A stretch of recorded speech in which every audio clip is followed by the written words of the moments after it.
When you look at the future, there's also the argument made that this is something that goes with your philosophy today. Get out of cash and get into assets, because we don't know what's going to happen to the dollar. Well, cash is always a bad investment. I mean, when people said cash is king a year ago, I mean, that's crazy. I mean, cash wasn't producing anything, and it was sure to go down in value over time. On the other hand, you always want to be sure you have enough. I mean, it's like oxygen. You want to be sure it's around, you know, but you don't need to have excessive amounts of it around. And cash, we will always have enough cash around. But anytime we have surplus cash around, I'm unhappy. I mean, I would much rather have good businesses than cash. And we found a chance in the last year, thereabouts, to deploy. We came in with something over $40 billion in cash, and we've got about $20 billion now, and we've had some earnings. So we put a lot of cash to work, and I like that. No, I'd much rather own a good business than have cash.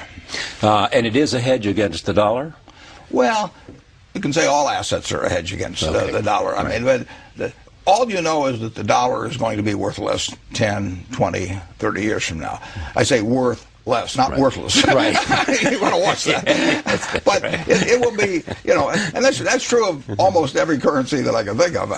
The question is how much it depreciates in value. But cash is not a place to, that. Now, why is that? Well, because the dollar is going to be worth less. Because we'll print more of them in relation to the amount of goods that are moving. You know, if we dropped $1 million of cash into every household in the United States today, everybody would feel very good, except the people that invested in things that were denominated in dollars. And, you know, exactly. There will be no tendency toward deflation in this country over time, or in virtually any country. Tendency toward inflation. Absolutely. Okay. In all the conversations we've had, I never thought that I would sit with you and we would talk about a 50-to-1 split. The Class B stock. Right. I mean, this had to be a hard one, or not? Yeah, I think I had a lobotomy one night and I didn't know about it.